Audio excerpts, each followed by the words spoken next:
इस कार्यक्रम के पुण्यार्चक हैं श्री राजेंद्र प्रसाद जैन, श्रीमती ममता जैन, सुपुत्र श्री प्रशांत जैन, श्रीमती दिव्या जैन, भरत जैन, पारस जैन। विद्यादि सागर सुधी गुरु हैं हितैषी, शुद्धात्म में निरत नित्य हितोपदेशी। वे पाप ग्रीष्म ऋतु में जल हैं सयाने, पूजूं उन्हें सतत केवल ज्ञान पाने, पूजूं उन्हें सतत केवल ज्ञान पाने। बोले देवादिदेव 1000 श्री नेमिनाथ पार्श्वनाथ मुनि सुब्रतनाथ भगवान की, परम पूज्य आचार्य परमेष्टि गुरुदेव श्री विद्यासागर जी महामुनि राज की, 3 कम 9 करोड़ मुनि राजों की जय। बोलो परम पूज्य मुनि श्री 108 सौम्य सागर जी महाराज जी की, समस्त मुनि संघ की। कषाय मुक्त होने के बाद ही सत्य से साक्षात्कार हुआ हो सकता है, लेकिन सत्य को फिसलने से बचाने के लिए मात्र कषाय मुक्त होना ही नहीं, संयम युक्त होना भी अनिवार्य है। हाथ में आया हुआ वो सत्य स्लिप ना हो जाए, फिसल ना जाए, इसलिए ग्रिप बनानी आवश्यक होती है। कितनी भी अच्छी गाड़ी हो आपकी, बारिश में जब कीचड़ हो जाता है सड़कों पर, और यदि आपके टायर घिस गए हों, उसकी पकड़ या ग्रिप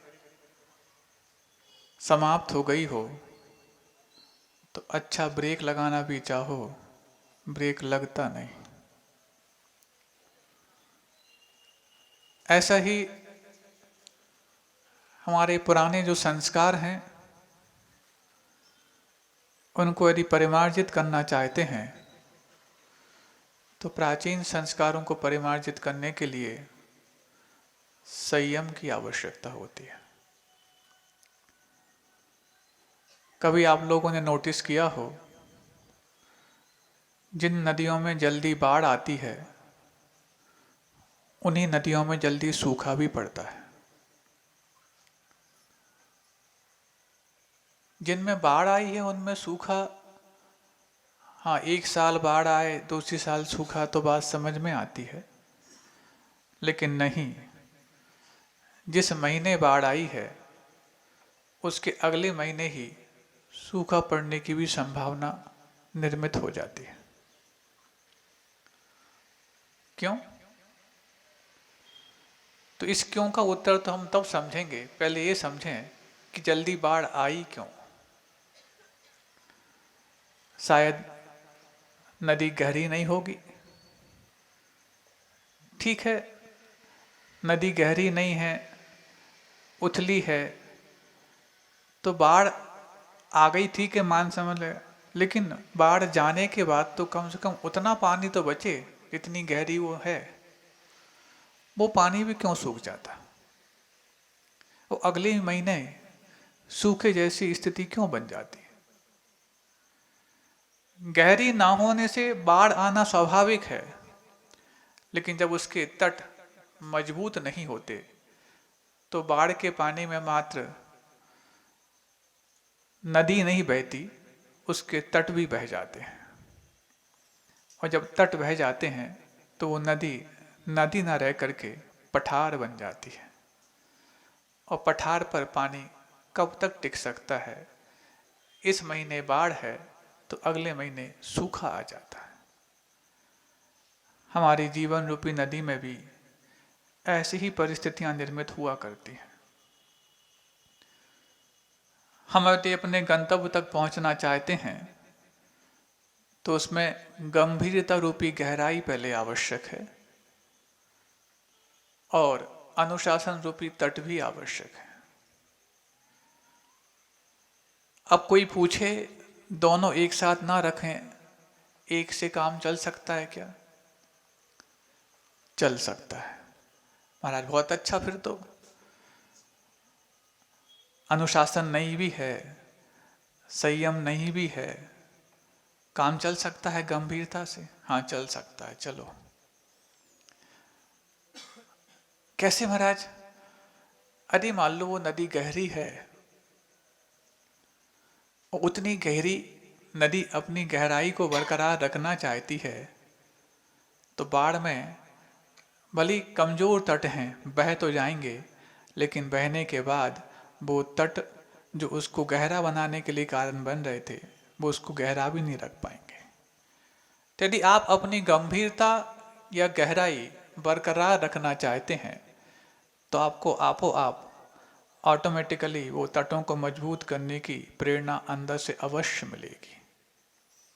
और कोई ये कहे तट तो मजबूत हैं, पत्थर के बने हुए हैं, गहराई मात्र नहीं है, यानी अनुशासन तो है लेकिन गंभीरता नहीं है, काम चल सकता है? चल सकता है। कैसे? फिर तो जल्दी बाढ़ आ जाएगी। आ जाने दो। पत्थर के यदि तट बने हुए हैं और गहराई कम है, पक्का है जल्दी बाढ़ आएगी, लेकिन जल्दी बाढ़ आएगी तो तटों को नहीं बहा पा रही है, तो उस नदी के अंदर की मिट्टी को बहाएगी, तो मिट्टी को यदि बहा ले जाएगी तो नदी को गहरा अवश्य कर जाएगी। इसका मतलब इन दो में से कोई यदि एक है तो दूसरों को आना ही पड़ेगा। अनुशासन है तो गंभीरता आ ही जाएगी, और यदि गंभीरता को बरकरार रखना चाहते हो तो अनुशासन को लाना ही पड़ेगा। कोई बहुत दिन तक ये नहीं कह सकता हमारे पास अनुशासन तो है, गंभीरता नहीं, हमारे पास गंभीरता तो है, अनुशासन नहीं। कुछ दिन तक तो समझ में आता है, लेकिन बहुत दिन तक आप यदि ऐसा कहते रहो तो आपके पास दोनों नहीं, ये सिद्ध हो जाता है। मान लो इस पांडाल में इस लेवल तक रेत भरी हो और आप उस रेत का लेवल इतना करना चाहो, क्या करना पड़ेगा महाराज? और रेत डालनी पड़ेगी। इतना ही आसान यदि हमारा प्रश्न हो तो आप जैसे जिंतूर के विद्वानों से हम ये प्रश्न क्यों पूछेंगे? आसान प्रश्न तो किसी बच्चों से पूछेंगे। आप तो विद्वान हो, 7 महीने से सुनते सुनते ज्ञानी तो हो ही गए, हुए कि नहीं? क्यों सुन रहे हो? हाउ महाराज। दूसरा पूछें, वो भी बोल दोगे हाउ महाराज। सुन रहे हो ना? हाँ महाराज। ज्ञानी हो ना? हाँ महाराज। मूर्ख हो? हाँ जाग रहे हो मतलब। तो यदि उसका लेवल अलग से कोई रेत ना डालना पड़े और इतने से इतना करना पड़े तो क्या करोगे? उतनी ही रेत में यदि उसका स्तर बढ़ाना चाहते हो तो उसको समेटना पड़ेगा। ऐसे ही आज तक हमारा जो आत्मा का पतन हुआ है, जितना हमने अपने आप को विस्तार दिया है इसीलिए हुआ है। जितना हम फैलाते गए, संपर्क बढ़ाते गए, इसी कारण से हुआ है। वसुधैव कुटुंबकम की भावना भाने वाले तीर्थंकर भी संपर्क को बढ़ा करके वसुधैव कुटुंबकम की भावना को चरितार्थ नहीं किए। उन्होंने अपने संपर्क को इतना कम किया और अपनी सहजता को इतना आम किया कि उनकी सहजता को देख करके पूरी वसुधा ही उनका कुटुंब बन गई। ना कि वो हाँ आज हम आपको अपना कुटुंब का बनाते हैं, आज हम आपको अपने परिवार का मानते हैं, ऐसा कहने के लिए इश्तिहार देने नहीं गए। नहीं है तो वो खुद के भी नहीं रह पाते और वसुधा के भी नहीं बन पाते। इसका अर्थ है विस्तार देना आसान है, लेकिन अपने आप को ऊंचाई देना बहुत कठिन है। ऊंचाई तभी दी जाती है जब जितना विस्तार किया गया था उसकी ऊर्जा को फैलाने की बजाय चढ़ाने का प्रयास किया जाए। संयमी जन इसी बात को ध्यान में रख करके अपनी विकास यात्रा को प्रारंभ करते हैं। पानी अपना नीचे जाने का स्वभाव रखता है और नीचे जाने का स्वभाव रखने के कारण ही वो आगे बढ़ पाता है।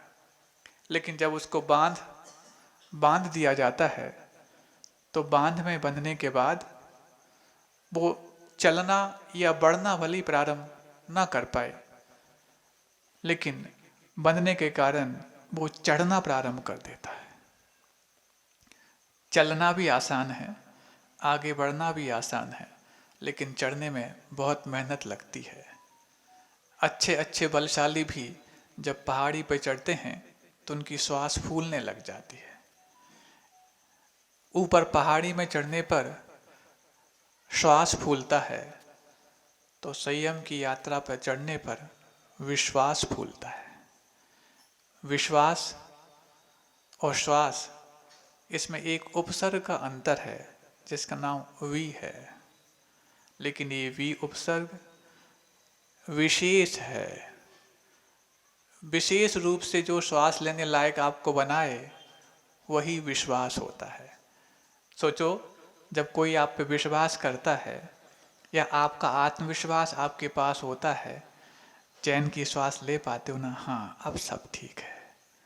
लेकिन जब कोई विश्वास आप पे करना बंद कर दे, आप भी अपना आत्मविश्वास खोने लग जाओ, तो फिर लगता है दम घुट रहा है। इसीलिए विश्वास को श्वास की आवश्यकता है और श्वास में विश्वास की भी पूर्ति की बहुत जरूरत है। एक ऐसे संत थे जिस संत को जैन और जैनेतर दोनों में मान्यता प्राप्त है। अपने पूर्व जीवन में एक बड़े धनाढ्य साम्राज्य से, धनाढ्य परिवार से बिलोंग करते थे वो। हुआ ऐसा, किसको विरक्ति नहीं होती? ऐसा नहीं है कि संतों को ही विरक्ति होती हो। जिनके जीवन में कई बसंत निकल गए हैं, उनको भी हर बसंत में संत बनने की प्रेरणा मिलती है, बशर्ते कि उस प्रेरणा को वो आगे की यात्रा करा पाए। आप लोगों को भी दिन में कई बार वैराग आता होगा, नहीं आता? कई बार आता। बस उस वैराग के उठी हुई चिंगारी को आप ईंधन नहीं दे पाते, इसलिए रोज यहाँ पर आकर के वैरागियों के दर्शन तो करते हो, लेकिन अपने भीतर के वैराग का दर्शन नहीं कर पाते। पल पल में वैराग के निमित्त मिलते आपको। किसी को बुलबुला देख करके वो फूट करके वैराग हुआ हो, तुम तो उस बुलबुले को फोड़ करके वैराग पैदा कर लेते। किसी को बिजली गिरती हुई देख करके वैराग हुआ हो, तुम तो आज बिजली कड़क रही है, कल कड़की थी बहुत तेज, मालूम है? हाँ, बिजली कड़क रही है, अच्छी बारिश होगी, ऐसा आनंद लूट लेते हो। और ये तो हो गए वो निमित्त जो महापुरुषों के लिए वैराग के कारण बन गए। सामान्य पुरुषों के लिए भी वैराग के कई निमित्त अपने ही घर में कई बार मिलते हैं।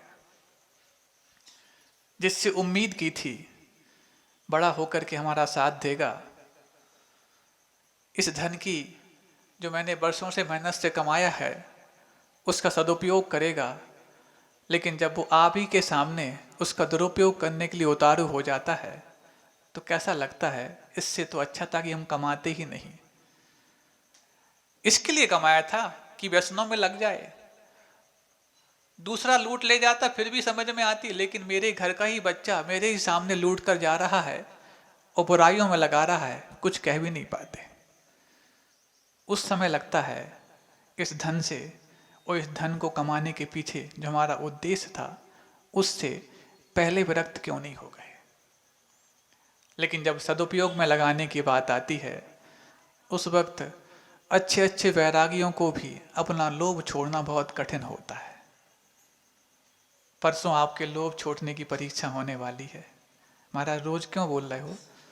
अरे जब आपको रोज मुस्कान लेना है, ये बोलते बोलते महीनों निकल गए तो भी तुम भूल जाते हो। आज हम नहीं बोल पाए तो तुम्हारा चेहरा मुस्कान लाए नहीं। तो जब वो मुस्कान जैसी आसान चीज भी तुम्हें रोज बोलना पड़ता है तब याद रहती है, तो त्याग जैसी कठिन चीज एक दिन बोल दें और तुम याद रख पाओ बहुत कठिन होती है, इसलिए बोलना पड़ता है। परसों का दिन आपको याद है ना? परसों 26 तारीख है। हाँ, 26 तारीख तो जिंतूर के इतिहास में फेमस हो गई होगी। एक 26 फरवरी थी और एक 26 सितंबर आने वाला है परसों। दोनों फेमस हो जाएं। हाँ, ये अपने आप में बहुत महत्वपूर्ण है, क्योंकि तिथि महत्वपूर्ण नहीं होती, उस दिन की मनस्थिति बहुत महत्वपूर्ण होती है। आप चाहो उस मनस्थिति को यदि आप अपने जीवन में उतार लो तो वो तिथि भी आपके लिए महोत्सव बन सकती है, पर्व बन सकती है। नहीं है तो चलता रहा जीवन ऐसे ही अनंत काल से आगे भी चलता चला जाएगा। तो वो थे, बड़े परिवार को बिलोंग करते थे, वैराग्य हो गया, विरक्त होकर के जंगल में साधना करने चले गए। ध्यान में बैठे हुए हैं और ध्यान के समय बीच में एक बार आंख खुलती है तो जमीन पर एक चमचमाता हुआ कुछ पत्थर सा दिखता है। सोचो, आप लोग यदि भगवान का ध्यान करें, पूजन करें, विधान करें और आंख बंद करके कायोत्सर्ग कर रहे हो, अचानक एक सामने कोई चमकीली वस्तु दिख जाए, आप तो यही मानोगे ना, पूजन सफल हो गई, भगवान ने पुरस्कार दे दिया, है ना? अब वो देखो, वो जो संत जिन्होंने अपने जीवन में ऐसे कई जवाहरात पूर्व में देखे हों और ध्यान करते वक्त जब सामने एक कोई चमकीला पत्थर दिख गया, मन में भाव तो आया होगा, क्यों? मैं किसी की चोरी तो कर नहीं रहा, मैंने तो आंख खोली है, लेकिन सामने वस्तु दिख गई है, दिख गई। पूर्व के संस्कार वशात मन में भाव तो आ गया, अब दिखने से क्या मतलब? पहले यदि होती तो मेरे उस वैभव में एक और समृद्धि जुड़ गई होती, अब तो कोई मतलब का भी नहीं है। ऐसा विचार कर ही रहे थे, उसी रास्ते से एक घुड़सवार आता है इस तरफ से और एक घुड़सवार आता है इस तरफ से। उन दोनों की भी दृष्टि उस चमचमाते पत्थर पर पड़ी, जिस पत्थर का नाम आप लोग हीरा मानते हैं। महाराज पत्थर क्यों बोल रहे हो? इंग्लिश में तो स्टोन ही बोलते हैं उस हीरे को, इसलिए हमें पत्थर बोलना पड़ रहा है।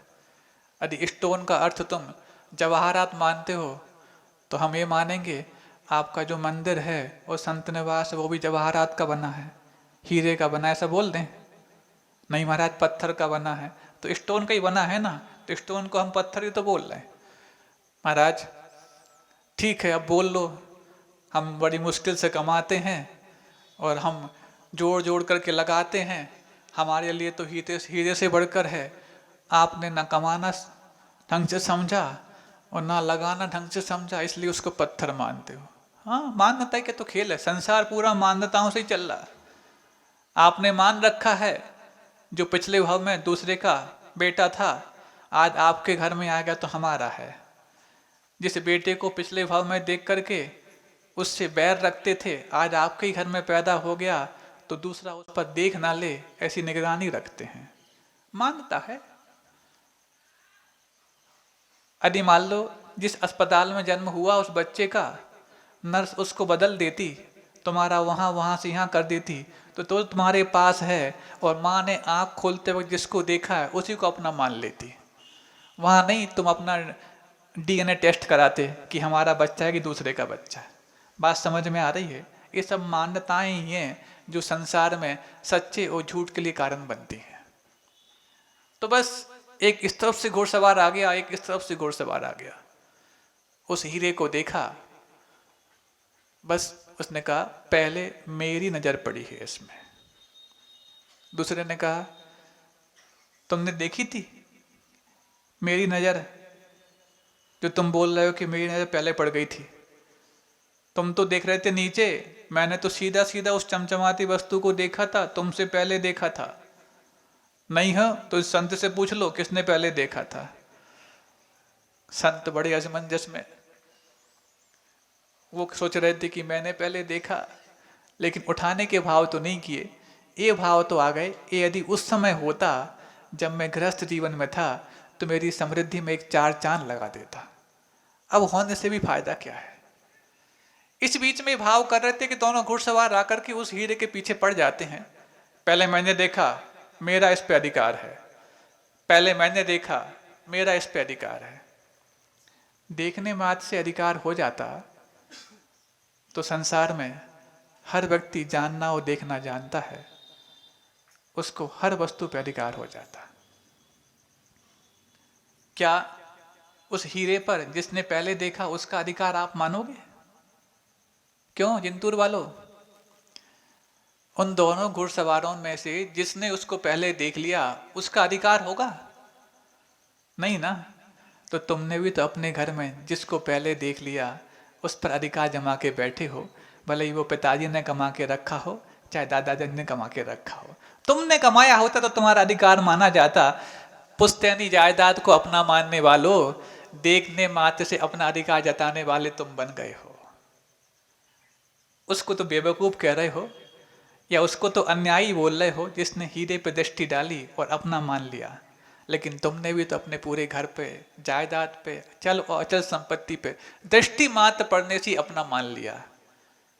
नहीं महाराज, दृष्टि नहीं, रजिस्ट्री मिली थी हमारे लिए वसीयत की कि नहीं ये हमारे बेटे के नाम है। पहले रजिस्ट्री पाने के पहले पिताजी से ये भी लिख लेते कि हमारा बेटे का नाम तो है, लेकिन तुमने बेटा किसको माना है? नहीं नहीं, हम ही तो बेटे हैं। जन्म प्रमाण पत्र है, जन्म प्रमाण पत्र तो धोखे से भी बनाए जाते हैं।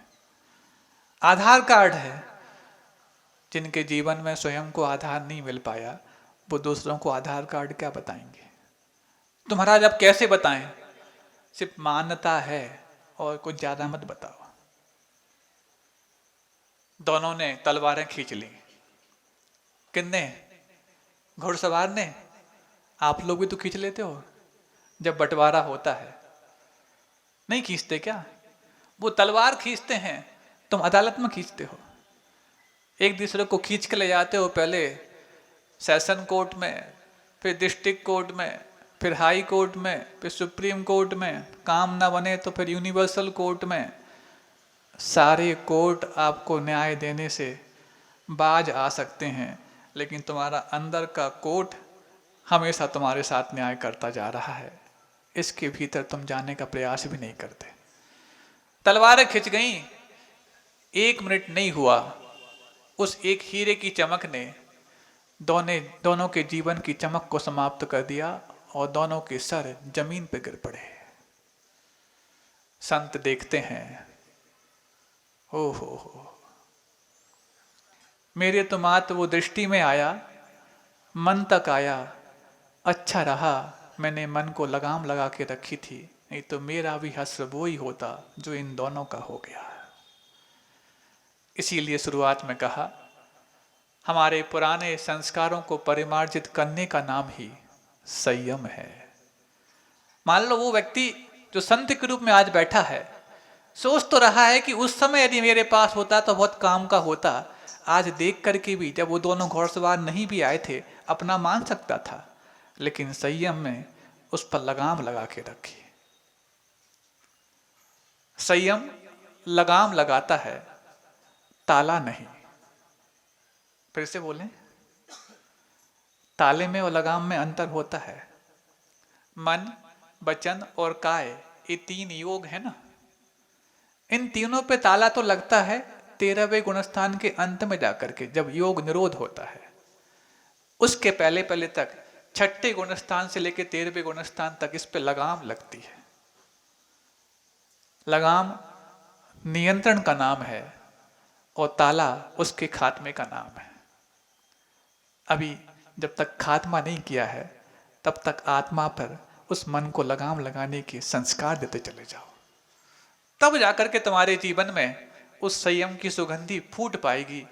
जिस संयम को जिन्होंने अपने जीवन में विकसित किया है, उन्होंने अपने संयम को वहां तक भी पहुंचा दिया है जिससे हमें संयम की शुरुआत मिली थी। कौन? सर्वज्ञ। उन्होंने ही बताया कि तुम अपनी इस आत्मा की रेत को यदि जितना समेटोगे उतना ही ज्यादा उसको विकसित कर पाओगे। बहुत आसान भी है, बहुत कठिन भी है। इसके बारे में पढ़ करके पोथियों को इतना मान लिया हमने कि पोथियां तो अच्छे अच्छे कवर लगा करके सुंदर दिखने लग गईं, लेकिन उसके बावजूद भी हमारे भीतर की सुंदरता अभी भी उस गंदगी के नीचे दबी हुई है। गुरुनाम गुरु आचार्य ज्ञान सागर जी महाराज एक बहुत अच्छी बात कहते थे। जैसे आप लोगों के शरीर पर जो बाल होते हैं ना, मस्तक पर खास तौर से, वो आपके शरीर की शोभा बढ़ाने के काम आते हैं, ऐसा गृहस्थों की मान्यता है ना। हाँ, यदि वो बाल गुलदस्ते जैसे ना हो तो, समझते हो ना, आजकल गुलदस्ते जैसे बाल आने लग गए, यहाँ पूरे खाली रहते हैं, यहाँ आ जाते हैं। अब उनकी शोभा बढ़ती कि नहीं बढ़ती वो जाने। और बीच में एक हाईवे बन जाता है जहाँ पर जुओं के लिए बिल्कुल ग्रीन कॉरिडोर बन जाता है, क्योंकि एक आध जुआ आ जाए तो उसको बाधा ना हो, वो पूरा पूरा ऐसा पहुंच जाए। क्यों हंस क्यों रहे हो? गलत कह दिया? ये समीक्षा सही नहीं है क्या? अरे जब बड़े बड़े हाईवे बनते हैं तो एक ग्रीन कॉरिडोर भी बनता है कि अचानक कोई यदि व्यक्ति को जो मरीज है उसको अस्पताल ले जाना पड़े तो उस ग्रीन कॉरिडोर में सिर्फ वही एम्बुलेंस चलती हैं। ऐसे वो जुए को कहीं बालों से व्यवधान ना हो तो बीच बीच में ऐसी कुछ लाइन खींच दिया करते हैं, एक ग्रीन कॉरिडोर मानते हैं ताकि वो आसानी से घूम सके। होता है ना ऐसा? तो जैसे आप लोगों के शरीर पर मस्तक वो बाल शोभा को प्राप्त करते हैं, है ना, या आपकी शोभा बढ़ाते हैं। लेकिन एक प्राणी है, उस प्राणी के ऊपर बाल शोभा बढ़ाते नहीं, उसकी शोभा घटाते हैं। कौन? जो अभी घूमते रहते हैं। थोड़ा सा यदि वो कीचड़ में और आ जाए और फिर ऐसा ऐसा और कर दें, फिर तो देखो लोग उससे भागते हैं। वो बिना बाल का होता फिर भी उसके पास खड़े रहते, लेकिन बाल वाला यदि कीचड़ में घुस करके वो ऐसा ऐसा कर डमरू जैसा बजा दे, वो पूरी रोड खाली हो जाती है। जैसे उस सूकर के शरीर पर बाल शोभा घटाते हैं, ऐसी असंयमी के जीवन में वो ज्ञान उसकी शोभा को बढ़ाने के लिए नहीं, घटाने के लिए कारण बनता है। यदि वो संयमी है तब तो जाकर के वो ज्ञान उसकी शोभा बढ़ाता है, नहीं है तो वो सिर्फ मात्र ऐसा ज्ञानी है जो संयम से रहित है, जैसे कि सूकर के ऊपर बाल है। बहुत कटु उदाहरण है लेकिन सटीक उदाहरण है। ज्ञान हमेशा शोभा बढ़ाता है, लेकिन यदि वो ज्ञान आचरण में उतर गया है तो नहीं है। तो सबसे बड़ा ज्ञानी तो आज गूगल देवता है, जिस गूगल की अब आरती उतरनी मात्र शेष रह गई है, बाकी तो आपके भीतर बहुत उतर चुका है। कैसा उतर चुका है भगवान जाने, लेकिन उतारने का प्रयास तो आपने किया है। तो महाराज शुरुआत कैसे करें? शुरुआत बहुत आसान है। जैसे मान लो इस पांडाल में कचरा हो और कोई सफाई करना चाहे तो क्या उस कचरे में पहले उस कोने को पहले निकाल करके बाहर करेगा, फिर इस कोने को, फिर ऐसे बीच में, फिर ऐसे ऐसे करता है? नहीं, उसको वो इकट्ठा करता है और एक कोने में लगा देता है। एक कोने में लगाने के बाद भी ये पूरा का पूरा पांडाल कचरे से रहित नहीं हुआ। कचरा पांडाल के भीतर होते ये भी पांडाल साफ सुथरा हो गया। बात समझ में आ रही है? कचरा पांडाल के बाहर गया क्या? नहीं गया। कचरा पांडाल के भीतर होकर के भी पांडाल गंदा हुआ क्या? नहीं हुआ। इसी का नाम देश संयम है। पापों का त्याग नहीं होते हुए भी उनको यदि एक कोने में रख दिया है, सीमित कर दिया है, तो आपका गृहस्थ जीवन भी काफी साफ सुथरा दिखने लग जाता है। लेकिन एक समझदार और उससे आगे निकलता है, भैया कमरे के अंदर कचरा तो है, कहीं हवा आ गई तो जितनी मेहनत करके हमने उसको कोने में लगाने में दिखाई थी, उस परिश्रम को हवा से कहीं पूरे में फैल ना जाए। अच्छा है बीच में यदि गाड़ी आए, गाड़ी वाला आया तो कचरा निकाल, तो गाड़ी की आवाज सुन करके वो कोने में रखे हुए कचरे को वो वहाँ पर डाल देते हैं। ये स्वच्छ भारत अभियान की एक मर्यादा मानी जाती है और एक मैनर्स माने जाते हैं। ऐसे ही हमारे जीवन में हमने पापों का कचरा यदि एक स्थान पर इकट्ठा कर दिया है और अपने आप को देश संयमी बना दिया है, और यदि कोई ऐसी गाड़ियां आ जाएं जो आपको उपदेश दे करके कि हाँ कचरा निकालो, 8 महीने हो गए हैं कचरा निकालो, और तुम उस समय भी नहीं निकाल पाए, तो फिर बाद में तुम्हारा कचरा अपने घर में रख करके और बदबूदार बना दोगे, और फिर तुम अपने आप को मूर्ख तो मान सकते हो, शिरोमणि नहीं बना सकते। कौन सा मूर्ख शिरोमणि? हाँ नहीं महाराज, क्या दिक्कत, नहीं बन पाए मूर्ख शिरोमणि, कोई बात नहीं। तो कम से कम कचरा किसको माना है?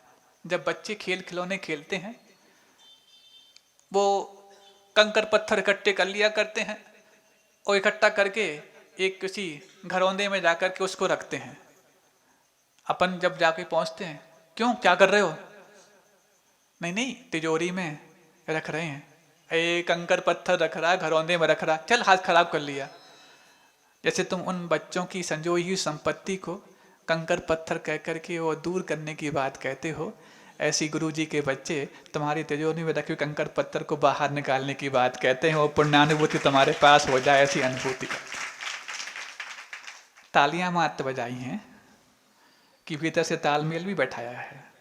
कितना बैठा है वो तो कल समझ में आ जाएगा। नहीं तो फिर कभी तुम अपने बच्चों को कंकर पत्थर इकट्ठा करते वक्त उनसे बाहर करने की बात मत कहना, नहीं है तो तुम्हारे ऊपर वो कमेंट करेंगे, तुम ताली भी नहीं बजा पाओगे। अभी तो महाराज कह रहे हैं तो ताली बजा रहे हो, जब वो तुमसे कह देंगे हाँ तुम भी तो रखते हो कंकर पत्थर को। अरे जो काम में नहीं आ रहा कंकर पत्थर से बदतर है। तुम अपने धन को यदि जीवित करना चाहते हो तो जहां पर परमार्थ जीवित है वहां लगाना तुम्हें यदि आ गया है तो समझना तुम्हारा धन भी जीवित है, नहीं है तो वो गड़े हुए धन से भी ज्यादा मृत है। अभी काम आएगा, बैंक में रखा है, किसके लिए कमाया था उसको तो लग नहीं पाया, वहां लग रहा। यदि इमरजेंसी के लिए रखे हो, इसका मतलब तुम अपने जीवन में इमरजेंसी की इच्छा रखते हो, चाहते हो इमरजेंसी। मेडिकल इमरजेंसी आ जाए, ये इमरजेंसी आ जाए तो हमारे काम आ जाएगा। बच्चों की अचानक शादी आ धमके, और ये बड़ा आदमी आ जाए ज़्यादा दहेज मांगे तो उसके काम आ जाएगा। मतलब तुम ऐसा धन इकट्ठा करके अपने घर से उन लोगों के लिए धन देने की बात सोच रहे हो जो तुम्हारी बच्ची को लेने के बाद लोभ रखते हैं दहेज का। मेडिकल इमरजेंसी, अरे बताओ जब जिस घर में कोरोना फैला था और घर के यदि पूरे सदस्य कोरोना से पीड़ित थे और घर में एक व्यक्ति को भी कोरोना से बचाने लायक धन नहीं था, तो क्या धन के अभाव में सारे मर गए? क्या कहां से आया? कहीं ना कहीं से व्यवस्था हुई। कोई नहीं हुआ तो भगवान आ गए होंगे, देवता बनकर के तुम्हारा उपकार कर गए होंगे। ऐसे ही अभी तो कोई कोरोना नहीं, अभी तो कोई इमरजेंसी नहीं, और जो धन को रखे हो और इस इमरजेंसी की इच्छा के लिए रखे हो, मान लेना तुम्हारा धन उसी प्रकार की बीमारियों और अस्पतालों में लगने के लिए प्रेरित कर रहा है। और यदि आज स्वस्थ हो तो इस स्वस्थ धन को स्वस्थ जगह लगा दो ताकि ऐसी बीमारियों के आने की संभावना ही खत्म हो जाए। नहीं है तो हर व्यक्ति अपने जीवन बचत करता है, लेकिन बचत का उद्देश्य यदि निर्धारित नहीं है तो बचत सिर्फ अस्पतालों में लगती है या फिर अदालतों में लगती है। इन दो के अलावा कहीं लगाना चाहते हो तो पुण्यानुभूति में लगा लो। अहिंसा परमो धर्म की, बोधि समाधि परिणाम शुद्धि, स्वात्मोपलब्धि शिव सौख्य सिद्धि, चिंतामणिम चिंतित वस्तु दाने, त्वां वंदमानस्य ममास्तु देवी। इस कार्यक्रम के पुण्यार्चक थे श्री राजेंद्र प्रसाद जैन, श्रीमती ममता जैन, सुपुत्र श्री प्रशांत जैन, श्रीमती दिव्या जैन, भरत जैन, पारस जैन।